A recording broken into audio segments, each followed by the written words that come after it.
With only a few weeks left in the year, the president has a full slate of challenges ahead, from passing his Build Back Better plan to tackling the new COVID variant. Here to assess the politics of it all, Amy Walter of the Cook Political Report with Amy Walter and Tamara Keith of NPR. Hello to both of you on this Monday. Very good to see you. So we're going to begin with what we're leading with in the program tonight, and that is this new variant of COVID. Amy, just when I think we thought maybe we were on the good side of this, right? It turns out that there is this big question mark out there. We don't know yet how serious, how severe the symptoms are, but we know that it is on the move. And President Biden is imposing a travel ban. He's saying no reason to panic. We know there are health reasons, health things he has to worry about. What about the political ramifications? That's right. I thought it was noteworthy that he said, be concerned, but don't panic. And also that he said, we're not going to do lockdowns. All right. Made very clear, we can defeat this with vaccines and with boosters. We don't have to go into where we were in 2020. So the challenge, though, for the president, as he noted also in that speech, is he doesn't have any control over what other countries are doing. And this is, as we know, a global pandemic. So yes, the U.S. can send a lot of vaccines around the world, but you're still looking at countries in Africa that have, like South Africa, what is it, 6% or something of a vaccination rate. So this is going to go on for quite some time. It seems to me the other challenge the president has, though, is he's dealing in real time with these mutations that are going to be with us, while the long tail of COVID is still with us, just like this piece that ran before us about the mental health challenges for kids. We watched this year where we have record number of overdose deaths, that we have people getting in fights on airplanes and punching flight attendants, right?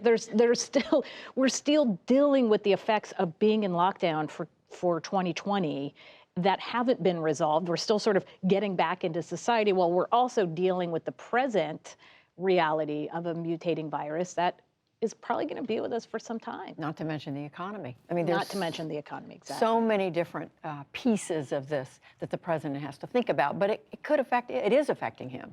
Absolutely, and he did come out, he had to come out after this long weekend where everyone at home got really frightening news that there is a new variant of concern that has this name that we haven't heard and we don't know how to pronounce.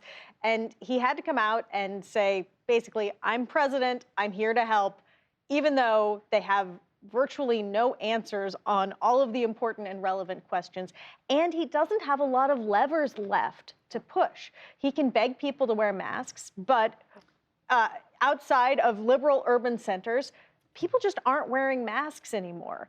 The CDC came out with new recommendations, pushing boosters even harder than they were before. The president can continue sort of pushing boosters, but they've run out of big, bold things that they can do to move the needle to get much more of the population vaccinated.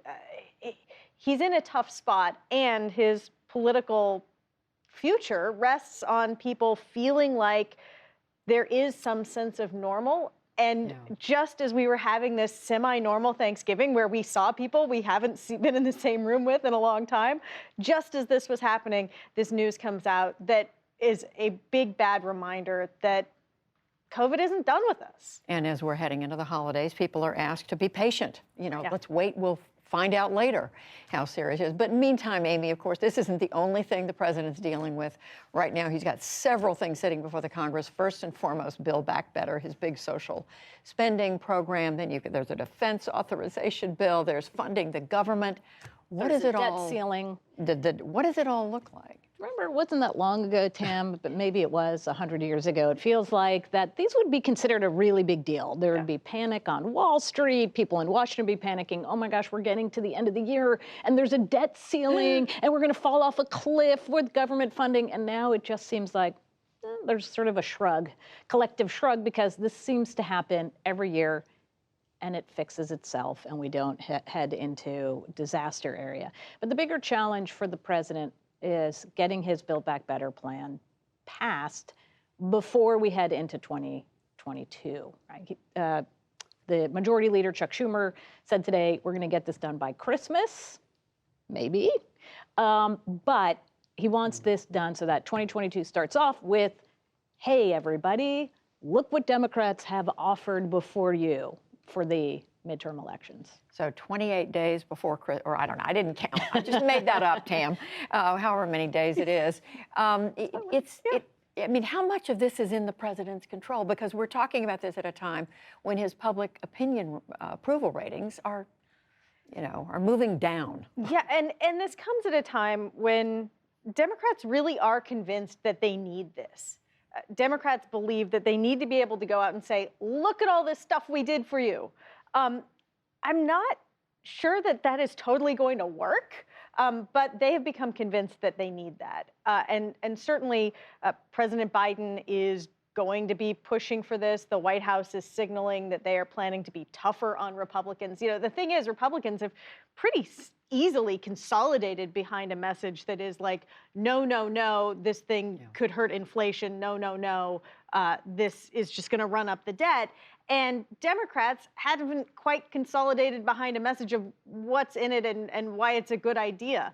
And so the White House is signaling that President Biden is going to get tougher, and he's going to say, well, what is their alternative? So that's sort of the phase they're moving into. I don't know that that's going to make Democrats all come together and hug before Christmas, but So Amy, while Republicans are saying the country's going to be, fall apart if this passes, what is the secret potion that the president has? Is looking? You mean to get his own party on board? Yeah, some of it is, hey, if I don't do well, if my approval ratings don't go up, then it's going to hurt everybody alongside. So you can try to distance yourself from an unpopular president when your party is up, but it is very, very difficult to do. And the really big flashing red light right now for Democrats isn't that Republicans are against what the president wants to do. It's that independent voters have soured a lot on this president. And in fact, when you look at over the course of these last 6 midterm elections, the president going into that midterm election with approval ratings where this president sits with independents have lost seats in that midterm, lots of seats in that midterm election. Flashing red light. It's the, yes, I call it now, it's the check engine light for American politics, independent voters. We're going to remember that. Yeah. Amy Walter, Tamara Keith, thank you both. You're welcome. You're welcome.